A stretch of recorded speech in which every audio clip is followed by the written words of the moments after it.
All right, everyone. So I want to talk to you guys about the German election that just occurred. The AfD is now the second most popular party in Germany. They are now the second largest party in the German Bundestag. And for those of you who don't know, AfD stands for Alternative for Deutschland. And they are the biggest ultranationalist party in Germany. And they are also the biggest militarist party in all of Germany. And this is a fact that really not a whole lot of people talk about, but it is the truth. They are a major militarist party. And they want to revive German militarism. And they want to bring back German militarist culture. And they want to reintegrate German militarist culture with German civilian life, which means they want to bring back the old demon of German ultranationalism. The German ultranationalism that brought us World War I and World War II. The German ultranationalism that brought with it all of the horrors of the Second World War. And we were told so much about the Second World War growing up, but I guess we were not told enough about the Second World War, nor about the evils of the Third Reich, because today, what are we seeing?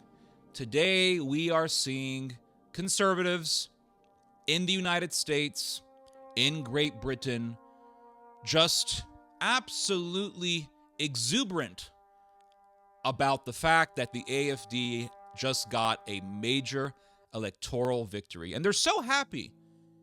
And they think that this victory is a victory for righteousness, and they think that it's a victory for the forces of good. And the reason why they think this is because the AfD is against the woke left.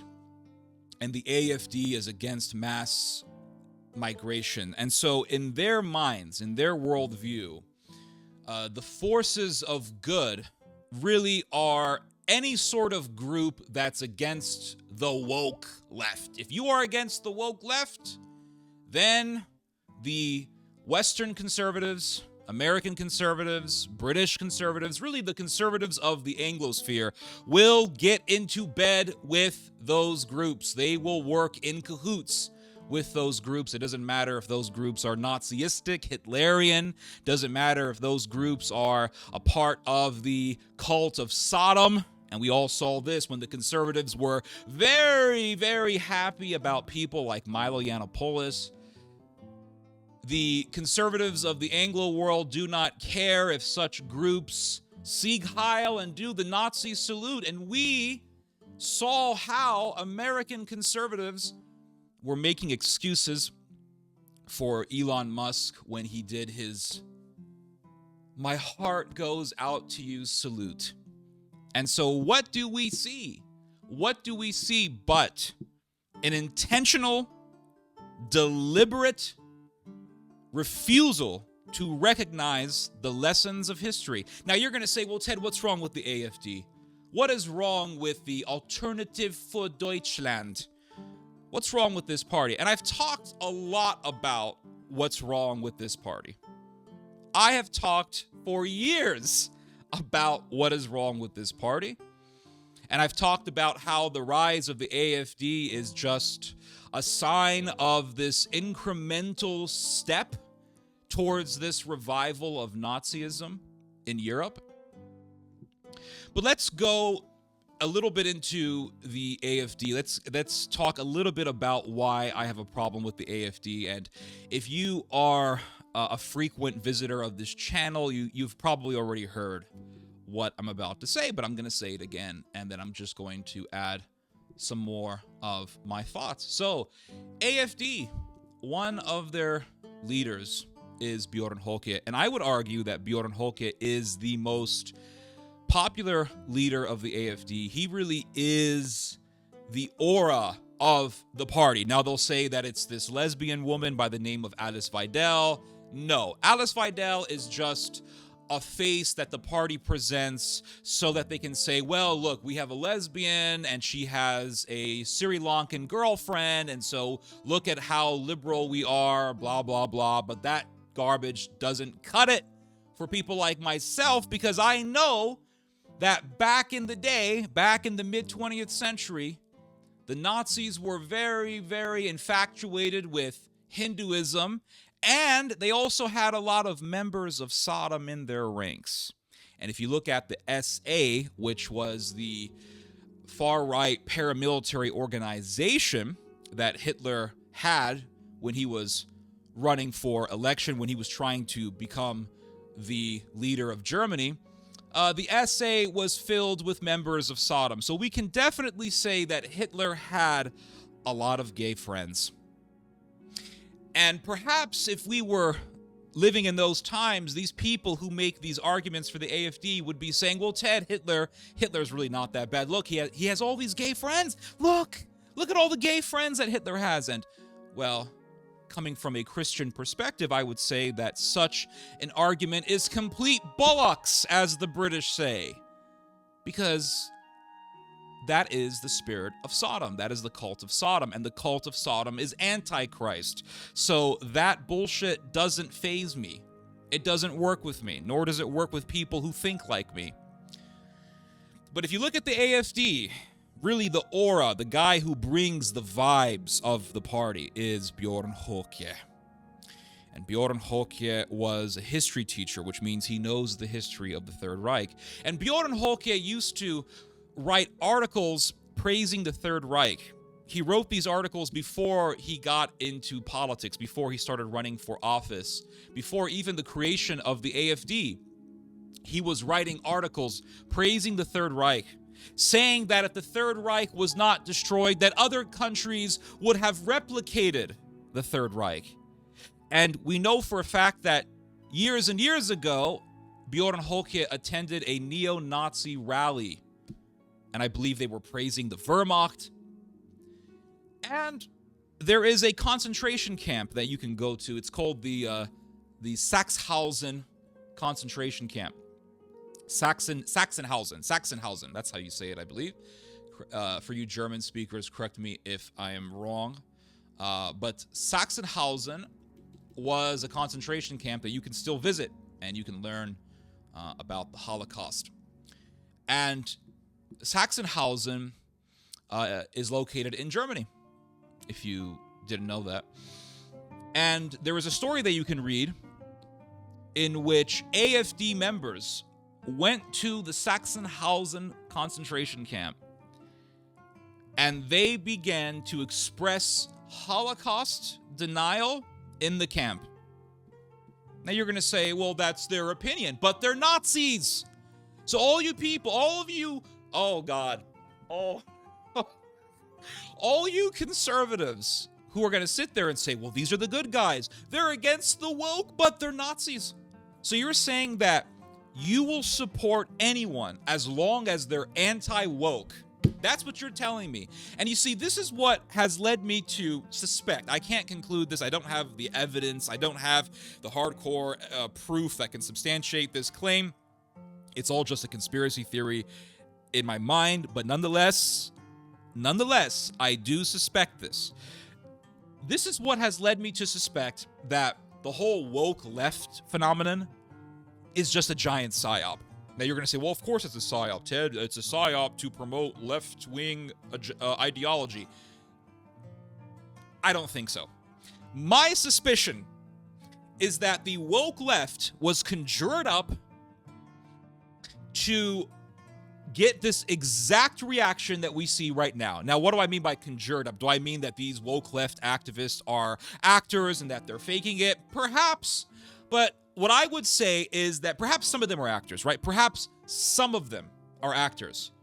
But I will say that these woke activists were just activists who have this crazy, insane message that most people do not agree with and most people do not resonate with, but that these activists were pushed somehow into the limelight of society so that the mainstream general population could hear them and then say, To hell with this. And then, in a sort of Hegelian dialectical way, in comes the far right to say, we're going to save you from these lunatics. And the people are absolutely in a state of enthusiasm, ecstasy, hysteria, and jubilation at the thought of these far right militant politicians saving them from this thing called the woke left.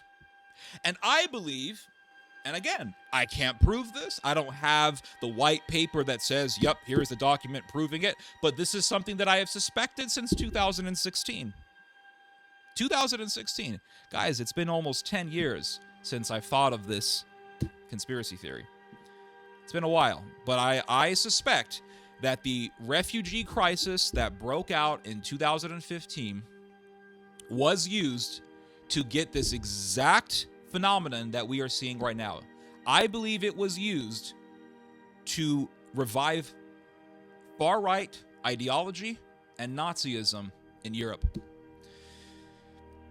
Because if you look at the refugee crisis of 2015, what happened was what? Germany and Turkey got together. Now, Germany and Turkey, they have a very long history together. They were allies during the First World War. The Turks were greatly admired by the Nazis. Kemal Ataturk was an ideological hero of the Nazi Party. So Germany and Turkey, they go a long, long way. When Germany was a brand new nation back in the 1870s, one of the first things that Germany did was form an alliance with Turkey, with the Ottoman Empire. And so Germany and Turkey get together and they say, let's absorb these refugees. And they absorbed them. And Germany took in almost 1 million refugees, I believe. And what did it do? It sparked a revival of far-right ideology. And we are seeing the fruits being manifested in major, major political ways in the German political process. And you could say, well, Ted, that's ridiculous. What did this was the woke left, blah, blah, blah. Well, hear me out. Go to Google and look up Operation Gladio. Go look it up. Operation Gladio was an operation that was being done by all of the various NATO intelligence agencies, the US, British intelligence, German intelligence, etc., Italian intelligence. And the whole purpose of Operation Gladio was to what? Revive far-right ideology in Europe. And this was during the Cold War.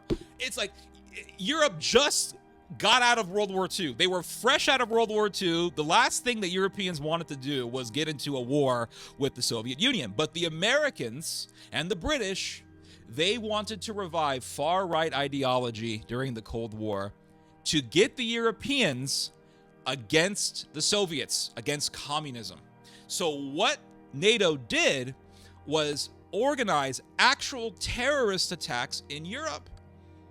And the biggest terrorist attack that was done under Operation Gladio was the Bologna massacre, in which you had a whole bunch of people that were slaughtered in a bomb attack in the city of Bologna.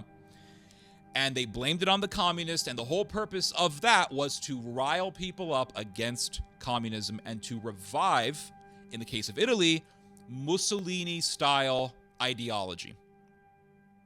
So we know for a fact that NATO had an interest of reviving far-right ideology. And what makes us think that today this agenda just disappeared? It's very possible that this agenda still exists within NATO. And I believe that that agenda was manifested in the Munich Security Conference recently. Got a hair on my tongue. In the Munich Security Conference recently, when J.D. Vance told all the mainstream parties in Germany, you guys need to be nice to the far right. And we have seen Elon Musk promoting the AfD. We have seen Elon Musk interviewing Alice Weidel, the chairwoman of the AfD. We have seen Elon Musk tell the world that the only hope for Deutschland is the AfD. And we have seen Elon Musk saying things like Germany needs what? Germany needs self-determination. And that is exactly what the AfD wants. Look at the agenda of the AfD. Self-determination for Germany. The AfD wants to have independence from American power. And if you actually take the time to read the AfD's military policy, which it has written down, it says that they want to do things solely for Germany's interests, and that if NATO demands something that is not in accordance to Germany's interest, that they wouldn't have an interest in acquiescing to that demand of NATO. Now you could say, well, what's wrong with that? What's happening is Germans want to break free from American power. Since the Second World War, Germany has been an occupied country. It has been under an American military occupation. And so Germany's military is controlled by the Americans. It's controlled by the US. The AfD wants to reverse this. In fact, after the Second World War, the Americans and the other victorious powers told the Germans that they were not allowed to really control their military. And after the Second World War, the German general staff was abolished. And ever since then, Germany has had no general staff in its military. The AfD wants to change this. Now you could say, well, Ted, what's wrong with that? Well, after World War I, a similar situation occurred. After World War I, the Germans were told by the victorious powers that they were not allowed to fully, truly control their military, that their military had to be limited, and that they were not allowed to have a general staff as a division of their military.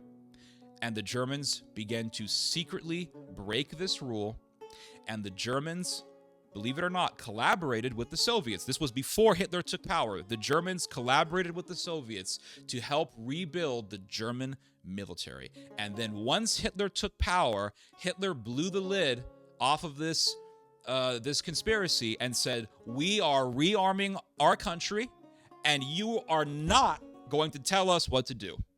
And Hitler accelerated the agenda of remilitarizing Germany, and Germany ended up forming a very, very powerful military force that the world had to deal with during the Second World War. So we see the AfD trying to do something that could be paralleled, or really is paralleled, with the agenda of Adolf Hitler, which is to remilitarize Germany. This is one of the major missions of the AfD. And people are happy about this. And so when Elon Musk says Germany needs some self-determination, Germany needs freedom, and when you have the Americans backing the AfD, and when you have the Americans telling the Germans that they need to spend more money to rebuild their military, to remilitarize, or to really accelerate the process of building up their military, when you see this sort of thing happening, what are we seeing? What are we seeing but America contributing to the revival of German nationalism and militarism? And so we have a combination here. On one hand, the Americans are backing the AfD, which is an ultra-nationalist, ultra-German militarist party. And on the other hand, we have the Americans telling the Germans that they need to spend more on their military. So what do we see? We see America pushing German militarism, and we see the Americans expressing their desire for what? The AfD to rule over Germany. Which means that if Elon Musk gets what he wants, we are going to see a revived German power led by either the AfD or a party more fanatical than the AfD. In other words, we would see a Germany with a revived military force, a revived German militarist power led by Nazis, ultranationalist Germans. Bjorn Höcke has expressed his hatred towards Holocaust memorials. And that guy is the face of the AfD. He is the aura, like I said, of the AfD. And he also wants to revive German military power. But not only this, he wants not only to revive German military power, but he also wants Germany to break free from American control, which would mean an unleashed Germany with a mission to revive its former glory, to revive German militarism. We're talking about something very, very diabolical, something very, very scary. Now, you're going to say, well, Ted, what's wrong with all this, right? And you're going to say that the reason why people are voting for the AfD is because of refugee violence, right? It's because of violence that has been done by Muslims, by Muslim immigrants, etc., etc. And you are correct. The AfD's popularity has really been the result of mass migration. But do you know what was really the catalyst for the popularity of the Nazis? It was the rise of communism. Now you're going to say, well, Ted, actually it was because Germany lost the war and Germany was in poverty. Well, if that truly was the case, then why did it take years and years and years after World War I for the German Nazis to take power? Because it wasn't because of the end of the First World War. It wasn't because, or it wasn't just because of Germany's defeat in World War I. It was because also of the rise of communism. And so I want to give you guys some examples.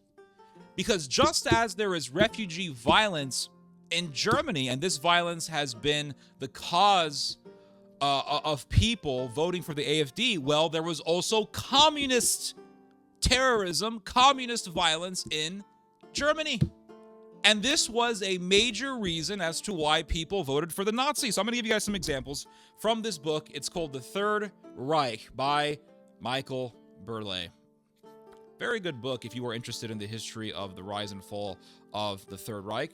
And I'm just going to give you guys some examples of communist terrorism that occurred in Germany. And I'm going to ask you guys the question.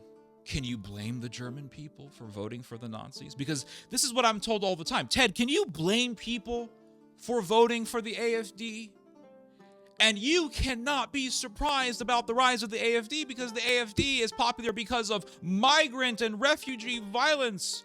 And so the German people simply want to protect their country. Well, the same arguments could have been applied to the Germans when they voted for the Nazis.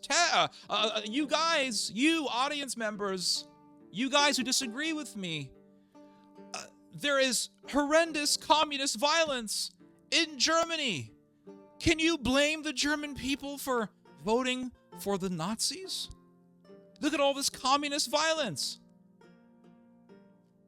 Tyrannical, militaristic, despotic political parties do not rise in popularity out of nowhere. They rise in popularity as a response to a problem, just as the Nazis got popularity due to a great extent because of the rise of communist violence in Germany.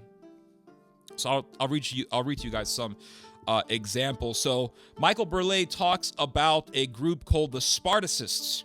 And the Spartacists were terrorists who wanted to do a revolution in Germany so that Germany could become a communist country. And they did do an uprising. It's called the Spartacist Uprising. It didn't succeed. And one of its leaders was Rosa Luxemburg. And Rosa Luxemburg was killed eventually. But she was seen as a terrorist. And if you were alive back in those days, you would have said, wow, look at those Spartacists. Man, they're left-wing terrorists. And you would have been correct. They were terrorists. But their terrorism was one of the incentives that people had to vote for the Nazis. Just remember this. So it says here that these Spartacists coalesced with other far-left sects based in Bremen and Hamburg to form the Communist Party of Germany, an unstable union of intellectuals and angry young workers who opposed parliamentary democracy and favored putschist violence. You hear that one? Putschist violence. The Comintern agent Karl Radek formed the link with Lenin's Bolsheviks. So they were not only communist terrorists in Germany, but they were also working and they were collaborating with the Soviets. They were collaborating with the Russian Bolsheviks. So if we were living back in those days, back in 1918, 1919, what would have been the rhetoric? The rhetoric would have been, look, Ted, Look at these communists. They're terrorists. They're working with the Soviet Union. They are doing violence for the cause of making Germany a satellite state of the Soviet Union, and the Soviet Union is killing so many countless people. Was not the Soviet Union murderous? Did not the Soviet Union do a genocide on people, on the kulaks? Go read about dekulakization and how they murdered countless people simply because they were small landowners. Did not the Soviet Union persecute Christians and murder priests and murder people because they were Christians, because they were Eastern Orthodox? Did not the Soviet Union persecute the church? And was not the Soviet Union collaborating with communist terrorists in Germany? It was a serious problem. It was a serious, major problem in Germany, the problem of communism. And so in came the Nazis. And the reason why I'm telling you guys this is because you have to understand that the reason why these fascist parties rise is because of a problem that exists, a legitimate problem that exists, just as there was a legitimate problem of communist terrorism in Germany. And people were voting for the Nazis because the Nazis were saying, we're going to get rid of these communists. We're going to fight these communists. Just like you have fascists today saying, we're going to fight the woke left. We're going to get rid of these migrants. We're going to get rid of these terrorists. Fascists and Nazis and really despotic ideologues always point to real problems, and they always present themselves as the solution to these problems. And people need to understand this, because that way, if they understand this, they will be able to anticipate this political strategy that convinces people to fall into the fold of Nazism. It is a very, very deceptive strategy, and it is also very effective because it presents itself as a solution to a real problem. The problem is that people fall for this trick and then they vote for an evil, not knowing that they are supporting an evil organization in the name of fighting another evil. And this is the problem with today's conservatives. To them, fighting evil is fighting the woke left. And to me, fighting evil is fighting evil. Doesn't matter if it's the left, doesn't matter if it's far-right Nazis, doesn't matter if it's fascists, doesn't matter if it's eugenists. We are going to fight evil as Christians. Doesn't matter if it's Sodom, we're going to fight evil. We're not going to collaborate with evil to fight evil. And this is what people want you to do. This is what these conservatives want you to do. They want you to collaborate and to support evil in the name of fighting another evil. And this is the strategy of the devil, really. This is what the devil wants people to do. He presents to you a problem. Look at this problem. And then he gives you, to tempt you into evil, he gives you an evil solution and says, oh, here's the solution. Follow it. Follow it. Let's give you guys another example of what I'm talking about. So it talks about this communist group called the Revolutionary Workers' Council. And this was also in Germany. And it says here that a member of the Revolutionary Workers' Council shot the majority SPD leader Erhard Auer and a delegate from the Bavarian wing of the Center Party.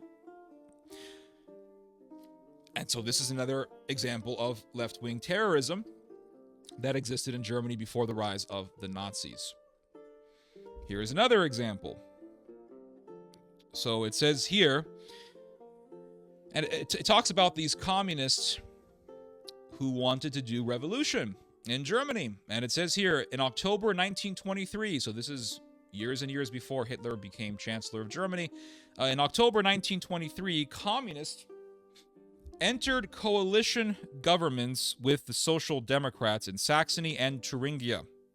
Various provocative policies ensued, as well as the formation of armed proletarian hundreds to carry out a German October. So you had communists in Hamburg, communists, you had them in Hamburg, but you had communists in Saxony, Thuringia, and it says here that they were armed, they were violent. And it says here, a development actively solicited and supported by the Comintern in Moscow. So this armed terrorist group or these armed communist terrorists in Saxony and Thuringia were being supported by the communist Soviet Union. So literally, agents of an enemy foreign power were armed and dangerous and were violent in Germany. And this is one of the major reasons as to why people voted for the Nazis. So people are telling me, Ted, of course people are going to vote for the AfD. AfD is great because they're fighting mass migration. They're fighting the woke left. And if we were living back in the 1920s, you would have been telling me what? Ted, the Nazis are great. They're fighting the communists. The communists are terrorists. They are agents of an enemy foreign state, the Soviet Union. And the Soviet Union is murderous and tyrannical and evil and far left. Now, you would be speaking facts in the sense that the communists were evil, in the sense that the communists were terrorists and they were mass murderers, absolutely. But you would be wrong to think that the Nazis were the solution. And that is the problem at hand here. We do have a serious problem. The problem of mass migration, the problem of terrorism, the problem of the far left. But what these evil people want you to believe is that voting for Nazis is the solution. That's what I'm trying to say. But it's a very deceptive and very effective strategy. So it goes on to say that this group of people, they were supported by the Comintern in Moscow. These communists were, as part of its strategy, as part of the Comintern in Moscow's strategy of stabilizing the Bolshevik regime at the expense of stability in Germany. So the Bolsheviks in the Soviet Union, they were working to destabilize Germany as a way to empower their own regime. And it says here, vicious mobs extracted food from recalcitrant farmers or assaulted employers and draped red flags and play cards around their necks. So you had communist violence. And it says here, the government proclaimed an emergency and used regular army troops to disarm the communists. So you had violence between government forces and communist militants. The only sign of a German October occurred in Hamburg, where 1,300 communists besieged the police stations in Hamburg. So if we were alive in those days, right, let's say we're alive in those days, it's the year 1920 something, and we have X/Twitter, and we have YouTube, we have social media, we have iPhones. You would be seeing what on X? Videos of communists besieging police stations, and the people posting up the videos would be saying, far left, agents of the Soviet Union are attacking our police officers. This is terrorism. The only hope for Germany is the Nazi Party. And you would have had Elon Musk saying, look at these evil terrorists. The only hope for Deutschland is what? The Nazi Party. Do you see how deceptive this is? Do you see how deceptive it was back then in those days? And there are, let's see here. How many more examples? I think that's it. Yeah, that's the examples. So those are the examples. And there's more examples. There's one example I can think of at the top of my head, and that is the example of Bavaria. You had communists who did a revolution in Bavaria. They took over the region of Bavaria, and the guy who led the revolution was a Jewish man by the name of Eugene Levine. And Eugene Levine was an agent of the Bolsheviks back in the Soviet Union. Real communist terrorism. And this was one of the main reasons as to why people voted for the Nazis. Do you see how deceptive this is? And so you see the AfD rising in power. And I'm not saying that the AfD is going to lead the Fourth Reich. I don't know the future. It's possible that the AfD will be eclipsed by an even more fanatical party. It's possible that the AfD may just end up like the DNVP. The DNVP was a right-wing party that was very popular in Germany before the rise of the National Socialists. But the DNVP eventually got eclipsed by the Nazis. So perhaps a similar situation will happen with the AfD. But what I do know is that the AfD is a sign. The AfD is a reflection of something much darker. The AfD is a sign of this incremental revival of far-right ideology and Nazism. And we're seeing it And conservatives in America, conservatives in Britain are so excited. They're so exuberant, so exhilarated by this. And I'm seeing what? I'm seeing the rise of a party that wants to revive German militarism, and the world dealt with German militarism in World War I and World War II.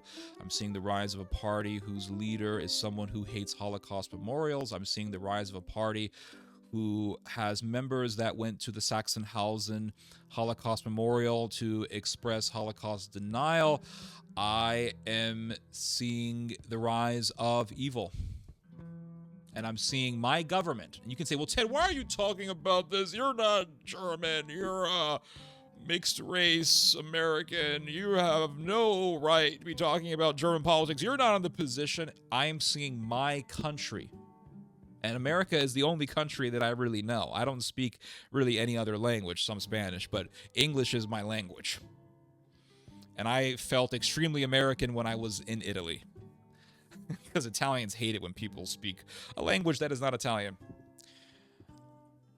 But I am seeing my country, the United States, backing this evil. I'm seeing my government, through Elon Musk, supporting this party. I'm seeing my vice president going to Munich and expressing support for this party. And I'm seeing Elon Musk saying Germany needs to be unleashed. Unleashed? And at the same time, he's backing the AfD. So he wants a Germany unleashed and allowed to pursue its militarist aspirations. And at the same time, he wants this militarist Germany to be under a bunch of Nazis. How in the hell is this a good idea? Anyway, you guys just heard some theology. God bless.